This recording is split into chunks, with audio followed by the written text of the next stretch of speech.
Ladies and gentlemen, it's October. It's near the end of October, and that can only mean one thing. It is MPJ New Rock Album Review Show! I'm your host, Nigel. Welcome to my panel today, to William, to Chris, to David, to Simon. Welcome, gang! Whoop, whoop. Hello, everyone.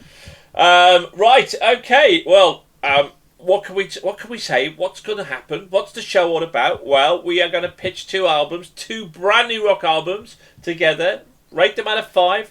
Which one are we going to buy?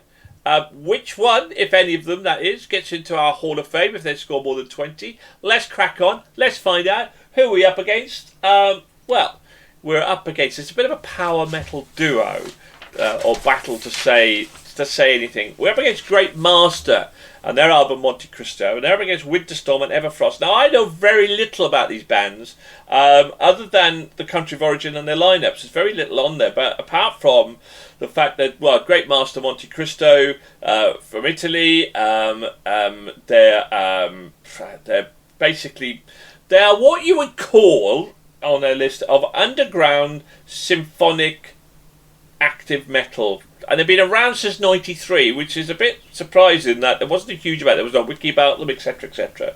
So let's find out, though, if anybody knows more about them and what they thought of the album Montecristo. Simon, we're going to start with you. We're going to start with one of my power metal aficionados. How did this rate for you, mate? Yeah, so I do sometimes question whether I do actually like power metal based on some of these albums we review. But this album confirmed to me that I do. And it's added an element to... it's got that added element to of almost being like this almost like orchestral power metal. There's this great blend of guitars, keyboards, and symphonics, and it's all beautifully produced. I'm not 100% sold on the vocals, but it's more just a personal preference, as I typically enjoy the more angsty, growly stuff rather than higher pitches these days. I Am the Master and On October 5th, in particular, were quite good tracks for me. And I really loved the storytelling throughout. But it is just a retelling of the Count of Monte Cristo, so it's pulling from a source material rather than being an original story. So apologies if I'm wrong, but I'm pretty sure it was. But which is always a shame, so it's nice to have an original story rather than just a rehashing of an old tale, which is one of the negatives I have from the album. But yeah, otherwise I really enjoyed it. Oh, and Spotify keeps shuffling me into the opening track, Le Ferion, however it's pronounced, which is really annoying. It's a 1-minute opening track, and I already hate opening tracks as it is. So, but nothing on the score for that one. It's just really annoying. There you go. Well, somebody can be really annoying sometimes, and sometimes he can't be. Let's find out what he's going to be like today. William, my second power metal aficionado that introduced us to the world, that brought us to the world of insonic power metal. Talk to me. Well, actually, Simon brought me with Camelot, but yeah. Trying to make I'll you take up. That. It's fine. See how it is. Build me up just to throw me back down again. It's fine. See how it is. That's what I do. I'm used to it. Yeah, I mean, based on what Simon said as well, it's pretty much our, from the many ones we've reviewed so far, it's our classic, sort of averagey power metal album. But this one has like we said, has the added benefit of actually telling a story still. Even if it is one that we've already heard or know of before, it's still trying to tell the story, which, for me, worked quite well. It's one of those ones where you just lay in bed with my nice big headphones in, eyes closed, and it did just immerse myself in the story in the world, which was very good. I do for one find the description of underworld and power metal or underground and power metal is a very fun little combination there, because when I think of underground artists, I misread that. It's their current label. It's their current label.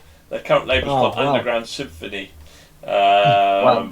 So this is much less amusing now. Yeah, no, I apologise for that. Just to spread the love. If you could find me some underground power metal. Underground symphony power metal is an underground movement out there that let me do that. So, yeah, they clearly know what they're doing with. They've been around for that long, and I think he's got a pretty great voice. The music is very well performed, well done. I too have been getting quite disillusioned by power metal in the recent past months, and this is rather brought back.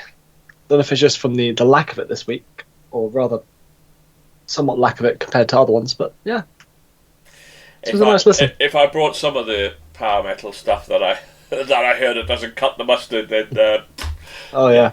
As we were saying at work last week, we've just listened to so much of it. Well, the bar is really high, isn't it? What was good a few years ago is now just... Yeah, the bar has been raised. There's no two ways about it. You know, you're looking at our shortlist for album of the year with Nekyia, and with other stuff that's in there, and that bar is really high. I think that Anyway, Chris.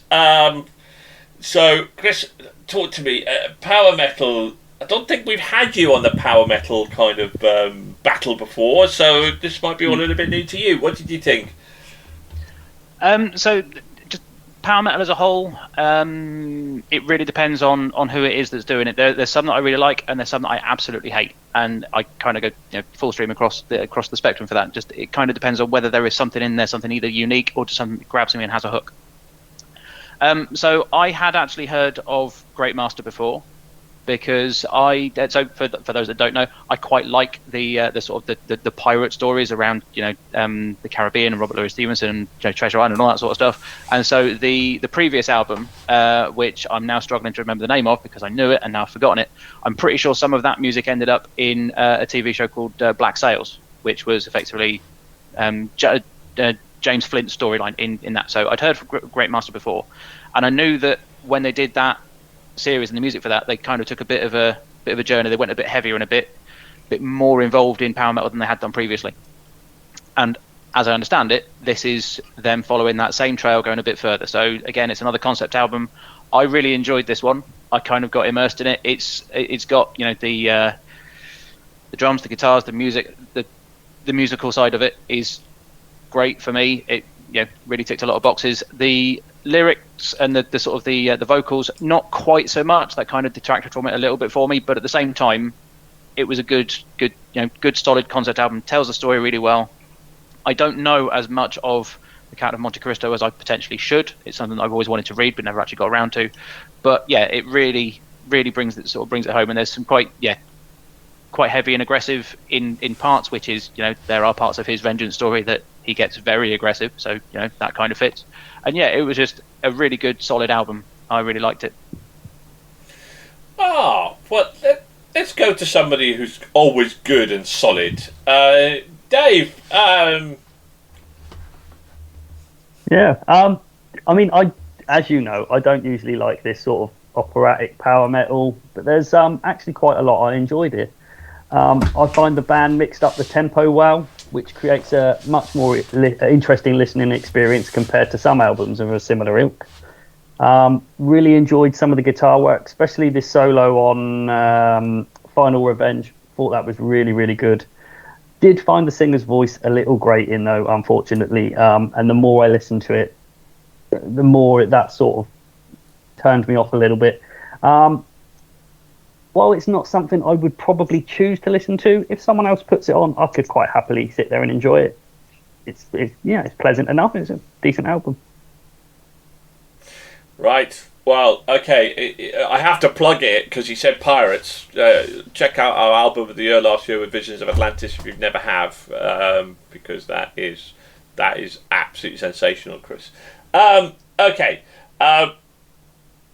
I'm with Dave on this. I think Dave might have enjoyed this album slightly more than me, I think. And Trisha, I think it was a distinctly average power metal rock album. And I think his voice had a lot to do with that. It did grate on me. It did annoy me after a while. And therefore, because it did, I failed. I failed to immerse myself in the story. And I love immersing myself in stories, as you kind of know when it gets that power metal genre. But whilst musically it was terrific, I just couldn't tune into his voice. I just couldn't. I tried. I listened to it several times. I just like it just grated on me, and it didn't hit. it didn't hit my sweet spot. I couldn't connect to it, and I couldn't get it on there. So yeah, it was all right. But in comparison to everything that's out there, then and I will go and maybe check out their pirate stuff as well, because as we all know, me and Will in particular, we all love Simon. We all love it. We went there. I mean, we watched that Visions of Atlantis concert a couple of weeks ago, and it was absolutely divine. And I think that was a problem for me, and I think the similar for Trish as well. I think just something not right, and I think his vocals. I think you're either going to love his vocals or you're not. So they're up though against Winterstorm and their album Everfrost. Again, I don't a huge amount of them. They're obviously from Germany, and they are signed to the fantasy. The current label, is AFM Records. They've been around since 2008 on the present side of things as well. Again, there's no wiki on them, so it's a bit difficult to find out what they're about. So what I love the fact is that they are genres power metal, themes of epic fantasy, seas, pirates. No, that's Montecristo. Sorry, they are powerful metal themes of winter battle fantasy, and hence Winterstorm and Everfrost. There we go. So Will, let's start with you then. Winterstorm, any good? So my biggest problem with this album was your biggest problem with the last album. Is I didn't like the singer's voice. He had one of those, I don't know the best way to describe it, one of those more like sort of rumbly there, not quite pitch perfectly voices, which sometimes does really work for power metal, but this time his voice just grated on me. Other than that, well, actually no. Secondly to that, you don't need a 2.5 minute intro song. That's a bit too much. You can tell the story with an album without having a 2.5 minute track with some narration at the front of it, blah blah. Just go into it. And saying that, it kicks into the second track, first track, which smashes you into it, kicks in like into another gear. You start thinking, oh, this is gonna be great. This is gonna be really cool. Oh, it's so energetic. And he started singing, and I was sad because the voice just didn't. It doesn't match the kind of sound the music has for me. Like if this band had a different singer, I think for me there could be something really, really good. But it's just missing that one element to get me really into this. I also feel like it might just be me think the whole seems, mainly from where my listening is, it could have done with more of like a folky sound to it, with some like folky instruments, blah blah, things like that, to make it sound out a bit more solid. Because of reading about the artists, they're listed as a power metal, folk and fantasy thing. So they say folk, but there's no folk. But it's, if it weren't for the singer and the intro tracks, this would be a really, really solid album. Other than that, for me, it's just average, above average power metal. Average, above average. Okay. Talking about average, but maybe slightly above average. Chris, what do you think, mate? What do you think of Winterstorm? So, yeah, I kind of have to echo Will with this one. 2-minute opening song, and then to the end of All Known, the second song, decent start. Sounded like it was going to be great, and then the rest of the album follows, which is unfortunate. Again, the lyrics don't quite match with the music for me. I think his voice needs to be a bit lower, just in register, bring it more in line with the music. It was entertaining. It was fun to listen to, but I'm not going to go back and listen to it again. I'm not going to dig back into their back catalogue. It just doesn't grip me in the same way as Great Master did.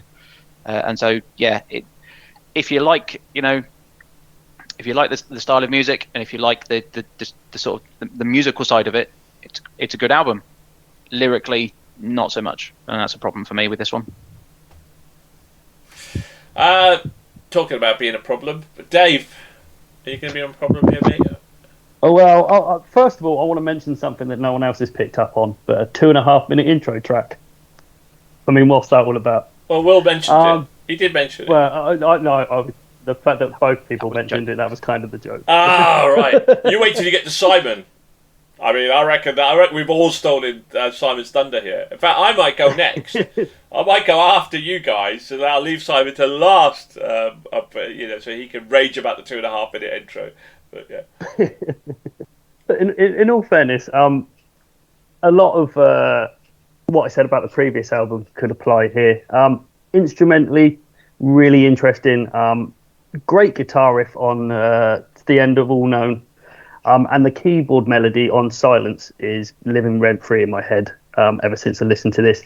Vocally, interestingly, I found this a lot more to my sort of taste than Great Master. It just didn't grate on me as much. So I enjoyed this one a lot more. Do feel there is something missing. This is a sort of album that just needs a stage show. It needs some sort of visual accompaniment to it, and then it would just be perfect. But I could definitely see myself coming back to this one. I'm just going like, there is hope, Obi-Wan. There is hope for Dave and power metal, and yeah, as a power metal aficionado, so I go in there. I'm going to go next. I'm gonna go next because I know Simon is dying to go to a 2-minute intro. I love intros. I love them. I think they set the scene brilliantly. I think something is done really right. Just creates an atmosphere. Absolutely. And for me, it started to create this atmosphere. And like Will, I was there. Bang! Oh, come on! You're going, come on, that first track, come on! And the vocals kicked in. And it was, okay. It was okay. It was better than Great Master. But vocally, I agree with Dave. I think it was slightly more to it. I think there was more variation. Highly frustrating. I think there could have been, when you look at a power metal and some of the bands we've reviewed of similar kind of musical ones, they have, the difference between good and very good is that mixture of bringing extra different vocality in it, particularly in a storytelling kind of album like this. It cries out for a bit more kind of folky music kind of to bring into that and to add and to build it up and to add more flavour to it.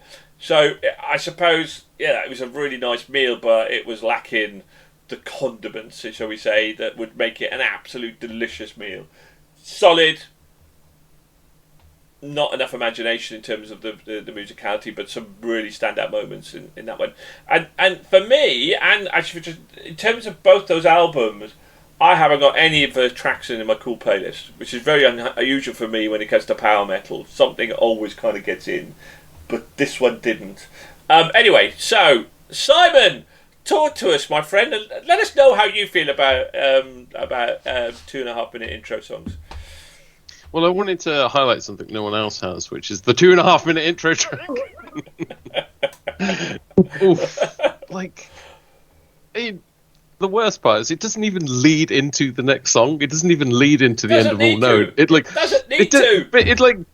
dies off, and then to the end of All Known, it's like a completely different melody. It doesn't. There's no purpose to the intro. It doesn't set the scene. It doesn't tell a story. It does nothing. It's thematic. 2.5 minutes. Atmospheric. Just 10 seconds of the intro to End of All Known would have done the same effect. It's just bollocks. I hate intro tracks so much. It's a massive negative, and sometimes they do set the scene for an album, but when you're reviewing an album, they're a pain in the ass. When you're listening to Spotify or whatever and you've got it on shuffle, they're a pain in the ass because you just get a random intro track playing. You're like, cool, well, I'm not listening to the rest of the album unless shuffle magically picks it up, so that was pointless. I just hate it. But no one else had mentioned it, so I thought I would.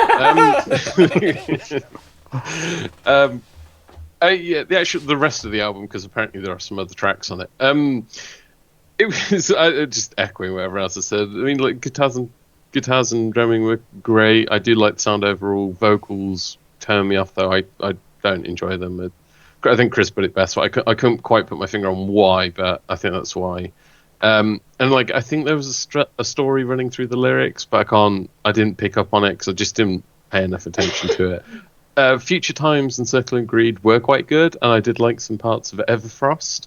But no, I couldn't get into the album. It wasn't horrendous, but yeah, not brilliant. Right, well, this could be quite a close battle in terms of where we're going to spend our money. Let's find out then, shall we? Great Master, William. 3.5. Why not? Why not? Indeed. Chris? 4. Okay. I love the fact Notice you I did said the hand 4. signal and kept myself on mute for that I one. know, right? It's a good job you do hand signals. Yeah. Dave? 3 for me. I mean, for you, that's pretty solid, isn't it? Simon? 4. 4. Okay. Me and Trish, average 3. So, can't believe me and Dave are matched on a power metal album. Wonders will never cease. So you're looking at 7, 10, 14, 17 and a half. Solid. Definitely top 100 in terms of our albums. But very, very good. Well done. Now, Winterstorm. Will? 3. Just 3. 3. Chris? 3 for me as well. It's the lyrics took it down, I'm afraid. Dave? 4 for me. Fucking hell. Wow. I genuinely am.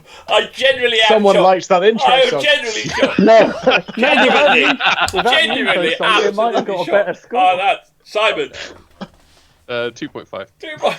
I mean, it just doesn't. This is like surreal, isn't it? You kind of dream that. You dream that. And I'll tell you for why. Because me and Trish give it a 3.5. So I can't get my head round this, right? That Dave has given a fucking power metal album more than our power metal fans out there. Right. Obviously, we've starved him all year of power metal, and now we brought him back in, and he's like, "Well, oh, That's what I needed. Actually, Needed a break. Got to give him you Stockholm gotta give him a syndrome, break. haven't we? You gotta give him a break." Yeah. That's amazing. 10. Well, first of all, 3 by we by Winterstorm, Chris would buy Great View. So edge it 3-2 is Great Master. But in terms of points, 6, 7, 9, 12, 16. So Great Master edges out a Titanic battle. It really, really was. But more importantly, we have definitely looked like we converted Dave, maybe, or maybe not. Let's find out in the next show. Right, okay. So on that bombshell, on that absolute bombshell, thank you very much to my wonderful crew today. Thank you to Dave, to Chris, to William, and to Simon.